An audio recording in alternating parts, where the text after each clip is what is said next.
पाकिस्तान को अगर बचना है तो उसे अपने टेरर इंफ्रास्ट्रक्चर का सफाया करना ही होगा।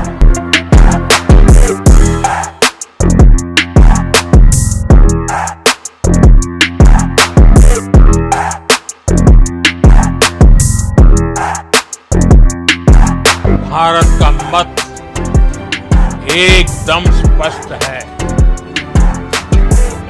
टेरर और टॉक एक साथ नहीं हो सकते।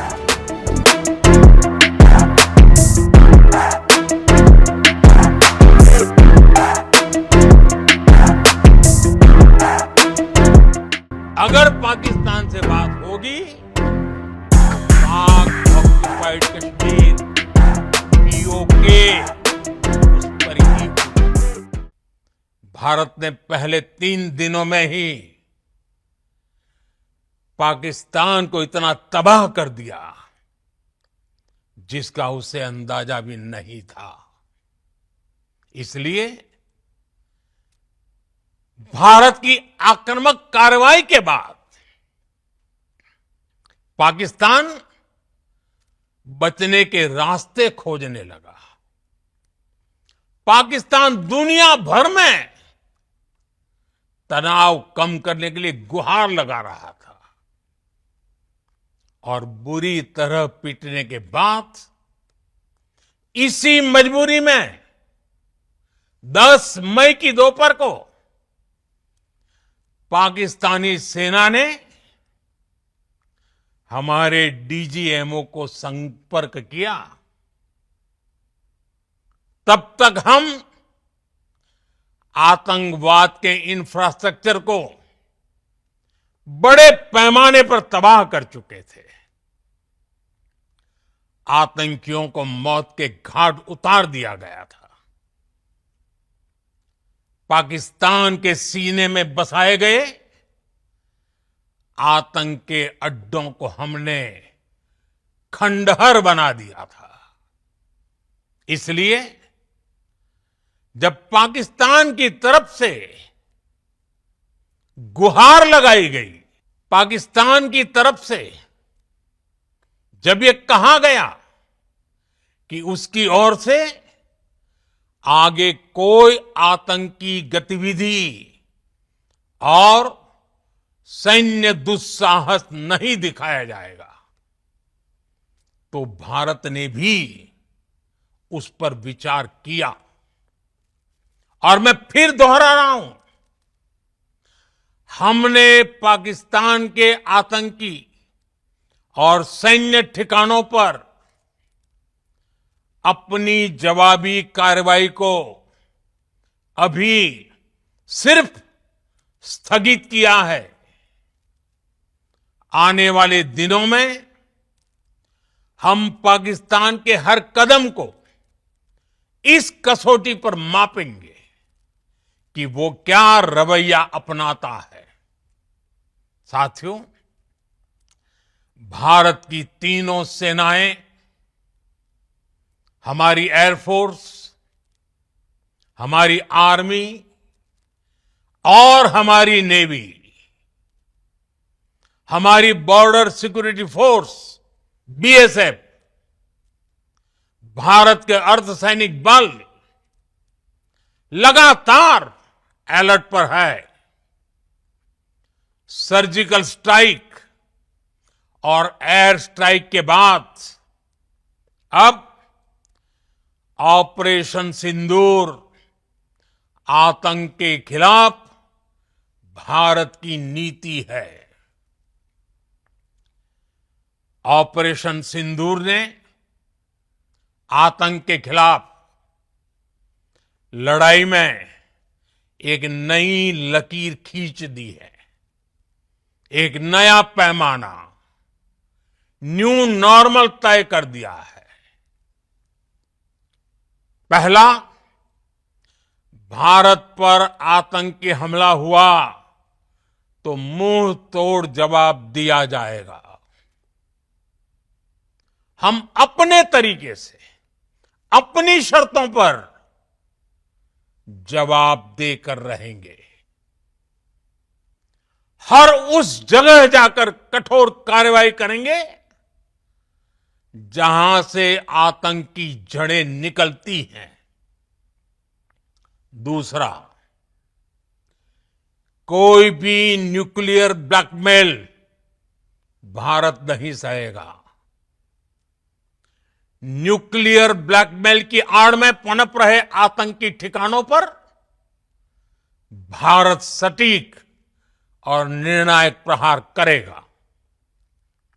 तीसरा, हम आतंक की सरपरस्त सरकार और आतंक के आकाओं को अलग अलग नहीं देखेंगे। ऑपरेशन सिंदूर के दौरान दुनिया ने पाकिस्तान का वो घिनौना सच फिर देखा है, जब मारे गए आतंकियों को विदाई देने पाकिस्तानी सेना के बड़े बड़े अफसर उमड़ पड़े।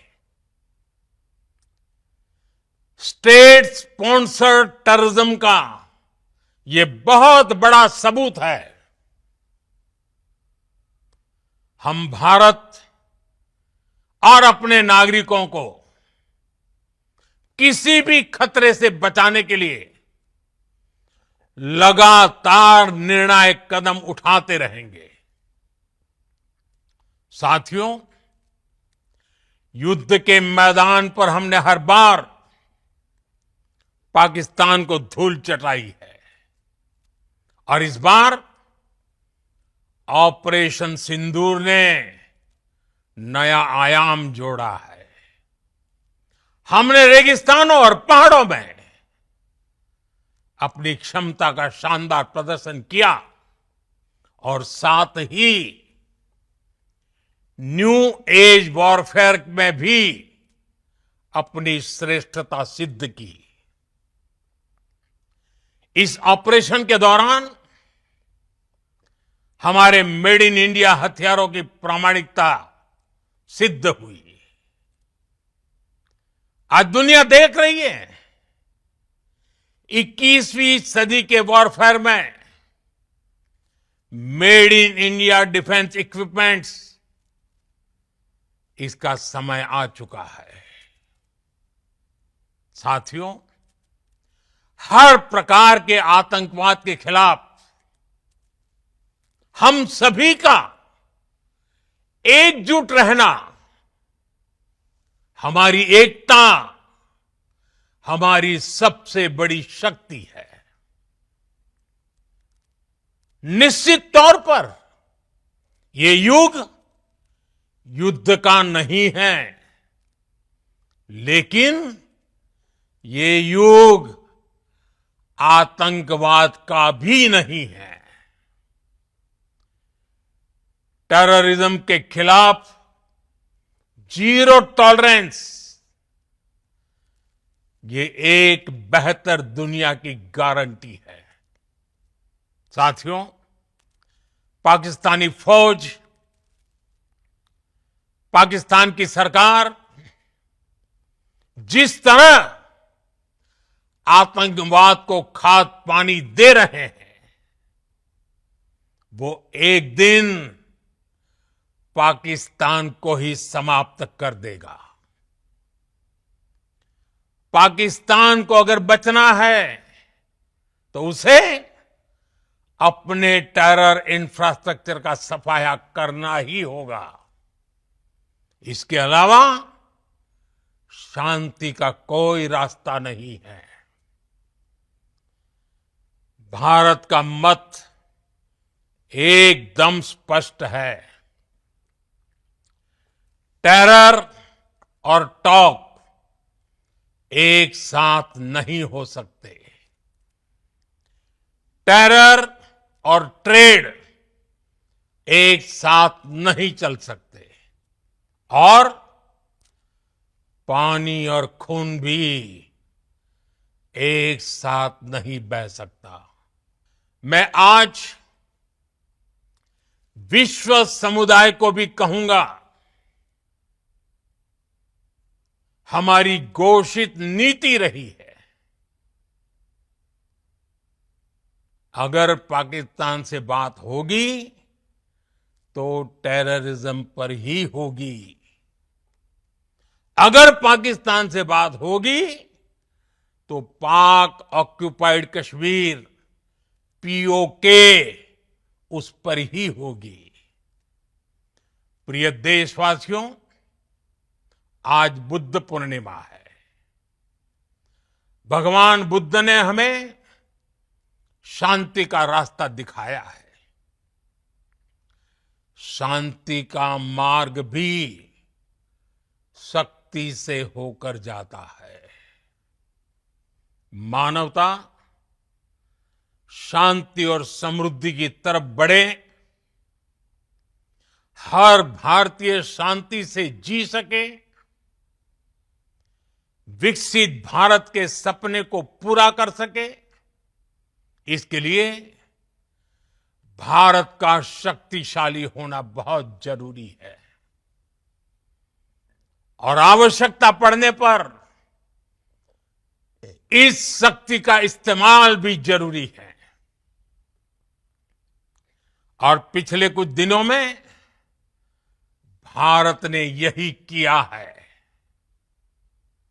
मैं एक बार फिर भारत की सेना और सशस्त्र बलों को सैल्यूट करता हूं। हम भारतवासी के हौसले, हर भारतवासी का एकजुटता का शपथ, संकल्प, मैं उसे नमन करता हूं। बहुत बहुत धन्यवाद। भारत माता की जय। भारत माता की जय। भारत माता की जय। वीडियो अच्छा लगा हो तो लाइक कीजिए, शेयर कीजिए और कमेंट बॉक्स में हमें जरूर बताइए।